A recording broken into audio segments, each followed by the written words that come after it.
మన ప్రభువును ప్రియ రక్షకుడైన యేసుక్రీస్తు నామములో మీ అందరికీ శుభవందనాలు తెలియజేస్తున్నాను. సాధారణంగా నాకున్న వీక్నెస్ ఏంటంటే వాక్యం చెప్పడానికి ముందు ఒక చిన్న పల్లవి పాడతాను, మరి అది నన్ను బలపరుస్తుంది. కాబట్టి ఒక చిన్న పల్లవి పాడి నేను ముందుకు వెళ్ళడానికి ఇష్టపడుతున్నాను. నిండు మనసుతో నిన్ను వెంబడింతును, నిరంతరం నిన్నే కొనియాడెదను. కాలాలు మారినా మారని వాడా, అల్ఫా ఒమేగా నీవే కాదా. నిండు మనసుతో నిన్ను వెంబడింతును, నిరంతరం నిన్నే కొనియాడెదను.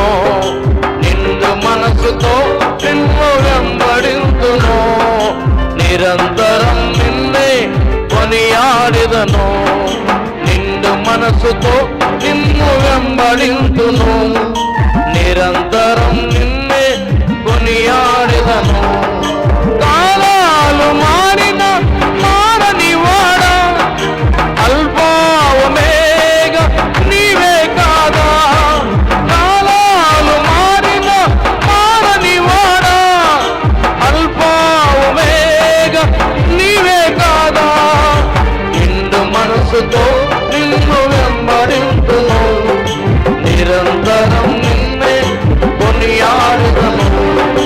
నిండు మనసుతో నిన్ను వెంబడింతును, నిరంతరం నిన్నే కొనియాడెదను. చప్పట్లు కొడుతూ ఆయన నామాన్ని కొనియాడదాం. ఎంతో మంది ఎన్నో రకాలుగా బాధలు పడుతున్న ఈ సమయంలో ఆత్మతో సత్యముతో ఆరాధించే అవకాశాన్ని దేవుడు మనకు అనుగ్రహించారు.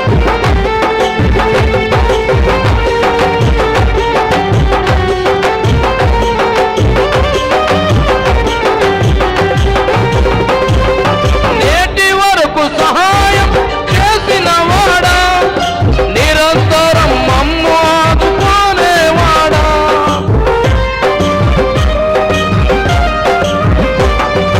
నేటి వరకు సహాయం చేసిన వాడా, నిరంతరం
సమస్త మహిమ ఘనత ప్రభావాలు ప్రభు అయిన యేసుక్రీస్తు వారికే చెల్లునుగాక. అల్పుడినైన నేను ఇలాగూ పాటలు రాయడానికి మన బిషప్ తల్లి గారు రేచుల్ జ్యోతి కుమాన్పల్లి గారు మాకు ఆదర్శం. దేవుని స్తోత్రం, దేవునికి మహిమ కలుగునుగాక. ఈ పాట నేను రాయడానికి దేవుడు కృప చూపించారు. మంచిది, ఇంచుమించు ఒక 50 పాటలు రాయడానికి దేవుడు కృప చూపించారు. దేవునికి మహిమ కలుగునుగాక. ఈ సమయంలో ఒక మాట చదువుకుందాం. ఎజ్రా గ్రంథము 8వ అధ్యాయము 23వ వచనం నేను చదువుతున్నాను. ఒకసారి నాతో పాటు ఈ మాట చెప్పండి. మేము ఉపవాసం ఉండి ఆ సంగతిని బట్టి మా దేవుని వేడుకొనగా ఆయన మా మనవిని అంగీకరించెను. ప్రార్థన. యేసయ్యా నీకు వందనాలు నాయనా, మీరు ప్రారంభింపజేసిన ఈ మన్నా పరిచరణను బట్టి స్తోత్రాలు. దేశ విదేశాలకు ఆశీర్వాదకరంగా మీరు మార్చారు. ప్రారంభించిన నాటి నుండి నేటి వరకు ఉపవాస ప్రార్థనలను ప్రోత్సహిస్తూ సంఘం బలపడాలని, సమాజం స్థిరపడాలని, ఆత్మలు రక్షించబడాలనే యొక్క దర్శనంతోనైనా మీరు ఏర్పరచుకున్న ఈ పరిచరణను బట్టి వందనాలు నాయనా. ఈ 2024వ సంవత్సరంలో నాయన కిస్మత్పూర్లో జరుగుతున్న ఈ యొక్క డానియేల్ ఉపవాస పండుగలు ఆశీర్వాదకరంగా జరిగిస్తున్నారు. వందనాలు.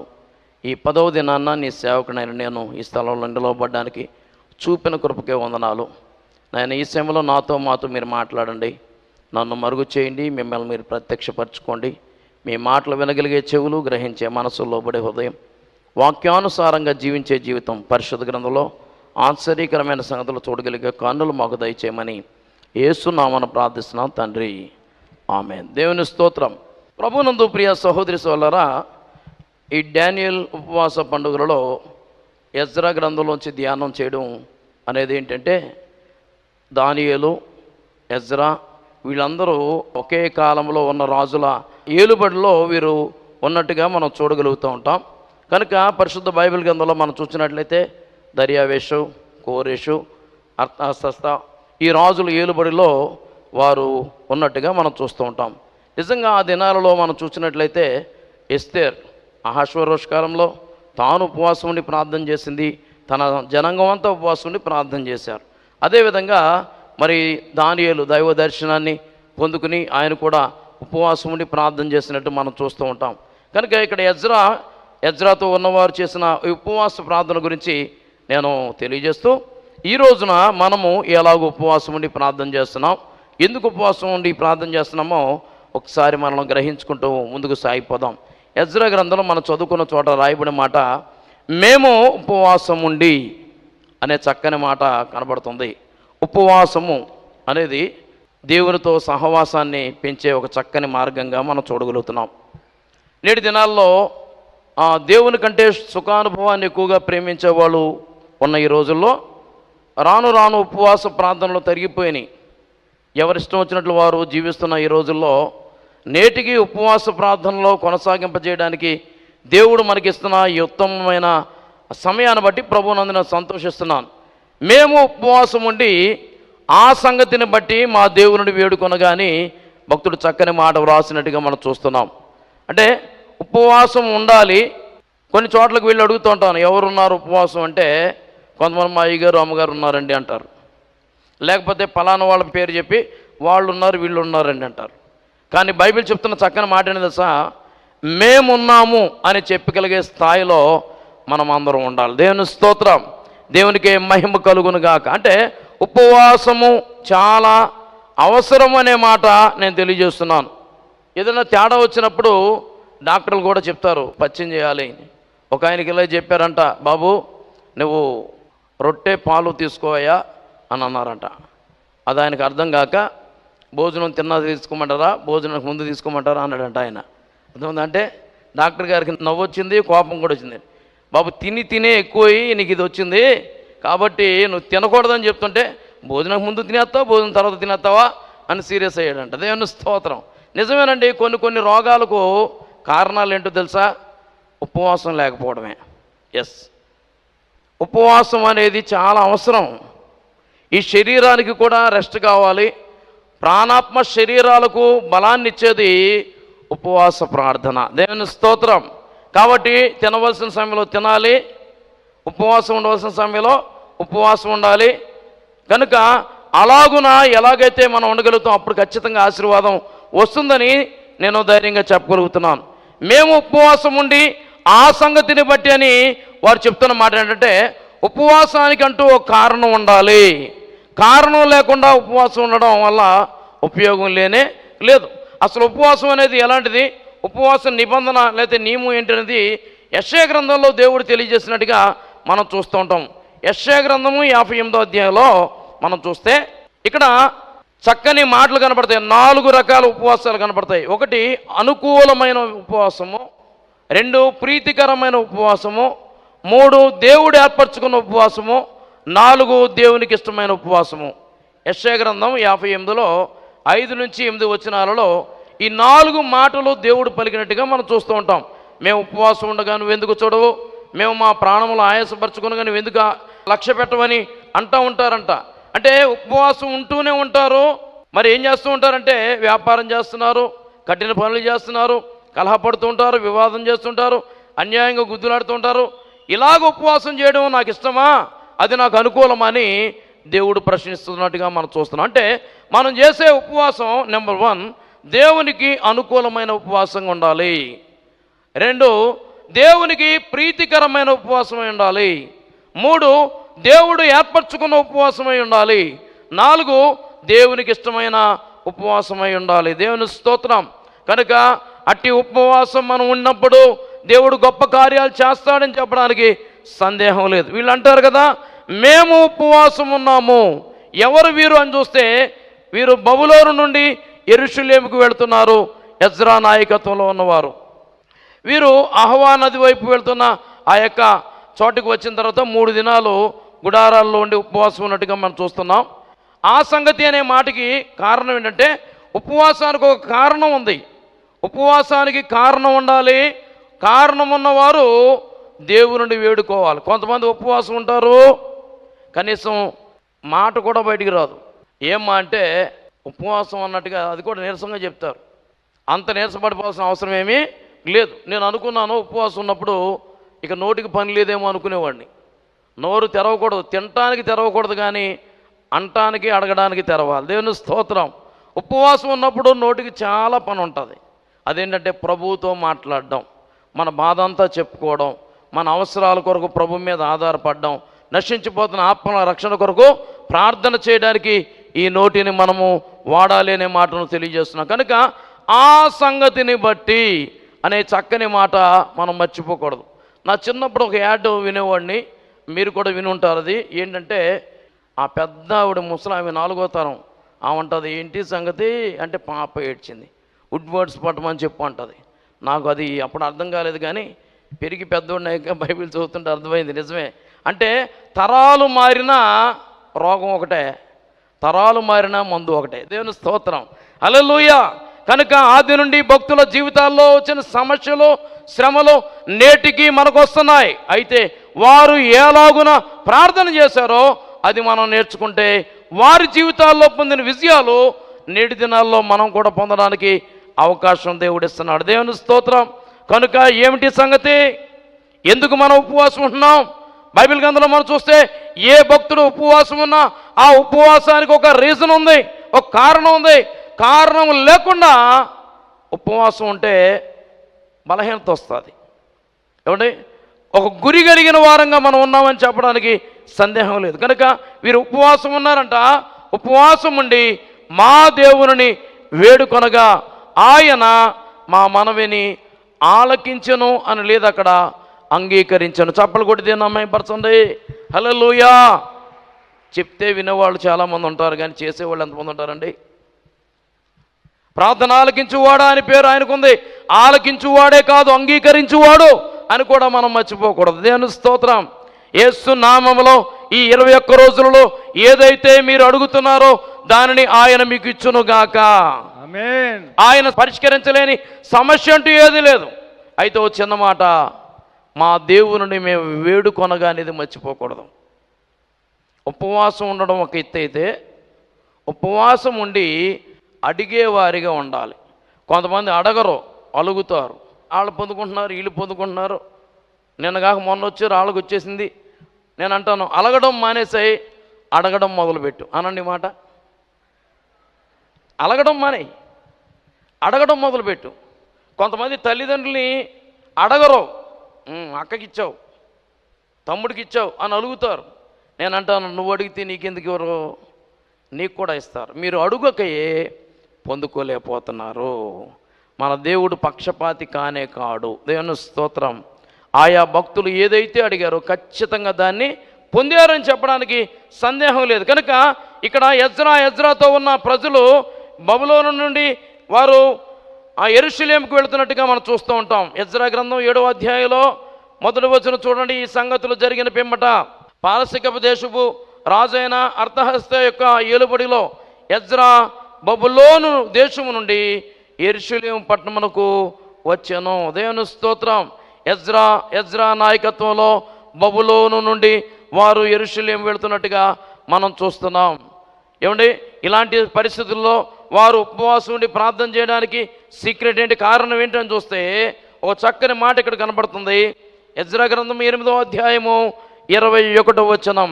అప్పుడు దేవుని సన్నిధిని మమ్మును మేము దుఃఖపరుచుకుని మాకును మా చిన్నవారికిని మా ఆస్తికిని శుభ ప్రయాణము కలుగునట్లుగా ఆయనను వేడుకొనుటకు అహవా నది దగ్గర ఉపవాసం ఉండుడని ప్రకటించి తిని. దేవుని స్తోత్రం. ఎజ్రా ప్రకటించిన ఈ ప్రకటన ఈ దేని కొరకు అంటే, ఒక్క మాటలో చెప్పాలంటే శుభ ప్రయాణము కొరకైన ఉపవాసము. చెప్పండి ఒకసారి అందరు కలిసి, శుభ ప్రయాణము కొరకైన. వారు బబులోను చెర నుండి యెరూషలేము వెళుతున్న పరిస్థితుల్లో వారు ఉపవాసం ఉండి ప్రార్థన చేశారు. దేవుని బిడ్డలమైన మనం కూడా బబులోను పడి ఈ లోకాన్ని విడిచిపెట్టి పరలోకం లేకపోతే మోక్షం లేకపోతే యెరూషలేము, నూతన యెరూషలేముకు వెళ్ళబోతున్న యాత్రికులం మనం. కనుక ఈ మార్గ మధ్యలో అపవాది మనల్ని పడవేయడానికి ఎంతో తీవ్ర ప్రయత్నాలు చేస్తున్న దినాల్లో మనం ఉన్నాం. రక్షణ పొంది కొంతమంది రక్షణను కోల్పోతున్నారు, వరాలు పొంది కొంతమంది వరాలు కోల్పోతున్నారు. దేవుడిచ్చిన వాటిని కోల్పోతూ ఉంటున్న ఈ దినాలలో మనలందరిని పురుకొల్పడానికి, బలపరచడానికి, ప్రభువులో స్థిరపరచడానికి, మన గమ్యాన్ని చేరడం కోసం మనల్ని శక్తివంతులుగా చేయడానికి మన బిషప్ తల్లి గారు ఏర్పాటు చేసిన ఈ 21 రోజుల ఉపవాసాలలో ప్రభువు మనల్ని ఎంతగానో బలపరుస్తున్నాడు. దేవుని స్తోత్రం. నన్ను అడిగితే చాలా సంఘాలకు ఇలాంటి అవకాశాలు లేవండి. దేవుడు మనకి ఈ ఆధ్యాత్మిక ప్రోత్సాహాన్ని మన యొక్క నాయకుల ద్వారా మనకిస్తున్నారు. దేవునికి మహిమ కలుగునుగాక. ఈ ఎజ్రా ఏం చేశాడంట, దేవుని సన్నిధిని మమ్మల్ని మేము దుఃఖపరుచుకొని, అంటే ఉపవాసం ఉన్న వాళ్ళు చేయవలసిన పని ఏంటంటే దుఃఖపరుచుకుని, లేకపోతే కన్నీరు కార్చుచు, పశ్చాత్తాపడుతూ మన బాధ్యత లేకపోతే మన భారం ప్రభు మీద వేసేవారిగా ఉండాలి. దేవుని సన్నిధిని మమ్మల్ని మేము దుఃఖపరుచుకొని, అంటే నిజంగానండి ఈ కన్నీటి ప్రార్థన అనేది చాలామందికి తెలియట్లేదు. అందరూ ఏడ్చేవాళ్ళమే, కానీ ఏడ్చే చోట ఏడవట్లా. అది వచ్చిన బాధ. ఏడవలసిన చోట ఏడవరు, ఏడవకూడని చోట ఏడుస్తూ ఉంటారు. ఇంట్లో ఏడిస్తే ఇంట్లో ఉన్న వాళ్ళు కోపం వస్తుంది. నేను ధైర్యంగా చెప్తాను, ఎవరన్నా ఏడవాలనుకుంటే గుళ్ళోకి వచ్చి ఏడవండి. నిజంగా వాళ్ళని చూసిన వాళ్ళు అనుకుంటారు ప్రార్థనాపరుడు అనుకుంటారు. దేవుని స్తోత్రం, ప్రార్థనాపరులు అనుకుంటారు. అది ఇంట్లో ఏడిస్తే, ఒక భార్య మంచి అలాగే ఏడుతూ ఉండేదంట ఎప్పుడు ఇంట్లో. ఆ భర్త ఆమెను చూసి అనుకున్నాడంట, ఏంటి ఏడుపుకుందని నేను చేసుకున్నాను అనవసరంగాని. కనుక ఇంట్లో ఏడిస్తే ఇలాంటి బీదులు ఇస్తారు, ఏమని, ఏడుపుకుంటుంది, ఏడుపుకుంటోడు అని. విచిత్రం ఏంటంటే అసలు పురుషులమైన మనం ఏడిస్తే బాగుంటుందా? ఏడ్చేవాళ్ళు ఏమంటారు తెలుసా, ఎరా ఆడంగడిలో ఏడుతున్నాం ఏంటంటారు. కనుక అలా ఏడిస్తే అలాంటి బిరుదులు వస్తాయి. ఎక్కడికి వచ్చి ఏడిస్తే ప్రార్థనాపరుడు, ప్రార్థనాపరురాలనే బిరుదులు వస్తాయి. దేవుని స్తోత్రం. కనుక అనవసరంగా ఇంటికాడు ఉండి ఏడవమాకండి. నాకు బాధ లేదండి, నాకు ఇబ్బంది లేదండి అని చెప్పగలిగిన వాళ్ళు నాకు తెలుసు ఒక్కరు కూడా లేరు. పైకి పక్కపక్క నవ్వుతూ ఉండొచ్చేమో, హృదయంలో వేదన ఉండొచ్చు, దుఃఖం ఉండొచ్చు. ఒక 4 స్నేహితులు ఉన్నారంట. ఆ 4గురిలో ఒకడు మంచిగా జోక్స్ వేస్తూ ఎప్పుడు నవ్వుతూ ఉండేవాడంట. మిగిలిన 3 అన్నారంట, అరే లైఫ్ అంటే నీదిరా, ఎంత చక్కగా సంతోషంగా ఉన్నావరా, మేము ఉన్నాం, మా బతుకు నిండా బాధలే అని అంటే వాడన్నాడంట, అరే బాబు అంతగా అనమాకండి, నాకు బాధలున్నా ఏం చెప్పను, ఏడవలేక నవ్వుతున్నాను అన్నాడంట. నిజమే, చాలా శాతం ఇదే ఉంది ఈ మధ్య. ఏడవలేక నవ్వేవాళ్ళు ప్రపంచంలో ఎక్కువైపోయారు. నేనంటాను, ఇక్కడ ఏడిస్తే జీవితాంతం సంతోషంగా ఉండొచ్చు. దేవుని స్తోత్రం. నీ కొరకు నువ్వు ఏడ్చే వ్యక్తిగా ఉండాలి. ఇక్కడ రాయబడిన మాటలు చూస్తే, వారు తమను తాము దుఃఖపరుచుకుని వారి యొక్క శుభ ప్రయాణం కొరకు ఏం చేశారంట? నెంబర్ 1, మాకు శుభం కలగాలి అనండి ఒకసారి. ఎవరికి శుభం కావాలి? మాకు. మాకు మాకు అంటే ఎవరికి అంటే భార్యాభర్తలకు. భార్యాభర్తలకు ఈ రోజున యేసు ప్రభువును నమ్ముకున్న భార్యాభర్తలకు సైతం శాంతి లేదు, సమాధానం లేదు, శుభం లేని భయంకరమైన దినాల్లో చూస్తున్నాం. మన విరోధి అయిన అపవాది ఎవరిని మిరుగుదునా అని గర్జించు సింహం వలె వెతుకుతూ తిరుగుతున్న ఈ దినాలలో శుభ ప్రయాణం కాకుండా చేయడానికి వాడు తీవ్ర ప్రయత్నం చేస్తున్నాడు. ఈ జీవిత ప్రయాణంలో దాడి చేయడానికి ప్రయత్నం చేస్తున్నాడు. కొంతమంది విషయాల్లో చూస్తుంటే చాలా దారుణం. అదేంటంటే, వివాహమైన తొలి దినాలలోనే లేతే తొలి సంవత్సరంలోనే సాతానుడు దాడి చేసి సంతోషం లేకుండా, సమాధానం లేకుండా చేస్తున్న భయంకరమైన దినాల్లో మనం ఉన్నాం. అలాంటి వారు ఎవరైనా ఉంటే ఈ రోజున ఒక శుభవార్త చెప్తున్నాను ఏంటంటే, నీ కుటుంబంలో కోల్పోయిన సంతోషం, సమాధానం నువ్వు తిరిగి పొందుకోవాలంటే ఉపవాసం ఉండి ప్రార్థన చేయాలి. దేవుని స్తోత్రం. పైకి సంతోషంగా ఉండొచ్చు. కొంతమందిని చూస్తూ ఉంటాను, బయటకు వచ్చినప్పుడు చేయి పట్టుకుని తిరుగుతారు, లోపల ఉన్నప్పుడు కనీసం మాట్లాడుకోరు. ఉపయోగం ఏముంది? అంటే బయటికి మాత్రం మేము చాలా చక్కగా ఉన్నామని చూపించుకోవడానికి కాదు, నిజంగా మీలో సంతోషం ఉందా? భర్తగా నువ్వు నీ భార్యను ప్రేమిస్తున్నావా? భార్యగా నీ భర్తకు నువ్వు లోబడుతున్నావా? ఇలా లేదు అంటే ఖచ్చితంగా అపవాది మీలో పనిచేస్తూ మొదలుపెట్టాడు. మీ యొక్క కుటుంబ జీవితంలో చాలా నష్టాన్ని, తీవ్ర నష్టాన్ని వాడు కలిగిస్తున్నాడు. కనుక మాకు శుభ ప్రయాణం కావాలి అని అనుకుంటే ఉండాలి ఉపవాసం. దేవుని స్తోత్రం. ఉపవాసం లేకుండా ఏమండి శుభ ప్రయాణం జరగదు. కాబట్టి ఖచ్చితంగా ఉపవాసం ఉండి ప్రార్థన చేయాలి. వివాహమైన తర్వాత ఒక కొత్త జంట ఒక చోటకు వెళ్ళి కాపురం ఉన్నారంట. భర్త ఇంటికి వచ్చే టైం అయింది, డ్యూటీ ముగించుకుని ఇంటికి వస్తాడు కదా అని ఏం చేసిందంటే, గుమ్మం దగ్గరకు వచ్చి నుంచుందంట. ఎవరి కోసం? భర్త కోసమే. కానీ ఆయన వచ్చి అన్నాడంట, ఏంటి ఇక్కడ ఉన్నాం అన్నాడంట. మీకోసమేనండి అన్నారంట. నా కోసం. మరి నాకు ఇల్లు తెలియదు, కొత్త కదా, అలా వెళ్ళిపోతానని నా కోసం గుమ్మలో ఉన్నావా అన్నాడంట. అంటే దాని అర్థం ఏంటి? అంత అనుమానం అనట. వెళ్ళాలా లోనికి వెళ్ళు, బయటకు వచ్చి నా కోసం అంట అన్నాడంటండి. పాపం మనసు గాయపడింది. అయ్యో అదేంటండి మీకోసమే కదా, ఎక్కువ మాట్లాడక లోనికి వెళ్ళు అన్నాడంట. తర్వాత రోజు మళ్ళీ నుంచుంటుందా? నుంచోదు కదా. మనిషికి ఒక మాట చాలు కదా. మనసు గాయపడిందేమో. తర్వాత రోజు అసలు పట్టించుకోకుండా ఆయన వచ్చే టయానికి వెళ్ళి అంటులు తోముకుంటుందంట. వచ్చాడంట, ఇవేం పట్టించుకోవాలా, తోమేస్తుందంట. తోమేస్తుంటే వెనక్కొచ్చి అన్నాడంట. అంటే వచ్చానని చెప్పడానికి. ఆమె మాత్రం ఆ పనిలో ఉంది. ఒకడు ఉన్నాడు, ఆడు బతికే ఉన్నాడు, వచ్చే టైం అయిందని ఉందా అన్నాడంట. నిజమేనండి. ఎదురు చూస్తే ఒక గొడవ, ఎదురు చూడకపోతే పైకి చెప్పుకుంటలేదు కానండి చాలామంది మానసిక క్షోభను అనిపిస్తున్నారు. ఎస్, ఒకవేళ అలాంటి తీవ్రమైన పరిస్థితుల్లో నువ్వు ఉంటే ఓ శుభవార్త ఏంటి దశ? ఉపవాసం ఉండి ప్రార్థన చేయి. దేవుని స్తోత్రం. ఉపవాస ప్రార్థన ద్వారా మూర్ఖులైన భర్తనులు కూడా మార్చుకున్న ప్రార్థనాపరులైన స్త్రీలు ఉన్నారు. దేవుని స్తోత్రం చెప్పండి. హల్లెలూయా. నిజమే. నీ ప్రార్థన యొక్క శక్తి మాట వినని, మారని, అనేక వివిధ రకాల వ్యసనాలకు లోబడిన వారిని సైతం మార్చగలదని చెప్పడానికి ప్రభువునందు సంతోషిస్తున్నాను. కనుక ఒకవేళ నువ్వు భర్తవైతే, నీ భార్య ఒకవేళ సరి అయిన సహకారిగా లేకపోతే చింతపడాల్సిన అవసరం లేదు. ఒకటే సూత్రం ఏంటంటే, ఉపవాసం ఉండి ప్రార్థన చేయి. దేవుడు మార్చలేని వారంటూ, దేవుడు మలచలేని వారంటూ ఎవరైనా ఉన్నారా? లేరు కదా. కాబట్టి మాకు శుభ ప్రయాణం కావాలి. ఒకవేళ భార్యాభర్తలిద్దరూ సంతోషంగా ఉండి ప్రేమ కలిగి అన్యోన్య ఆప్యాయతలు కలిగి ఉన్నా, మన విరోధైన అపవాది ఏం చేస్తున్నాడు తెలుసా? ఏదో యాక్సిడెంట్ రూపాన్న, ఏదో అనారోగ్య రూపాన్న వారిని విడదీయడానికి ప్రయత్నం చేస్తున్నాడు. నిజమండి. కొంతమంది భర్తలు ఎంత మంచోళ్ళు, కొంతమంది భార్యలు ఎంత మంచోళ్ళు, భర్త ఏది చెప్తే భార్య అది చేస్తుంది, భార్య ఏది అడిగితే భర్త అది ఇస్తాడు.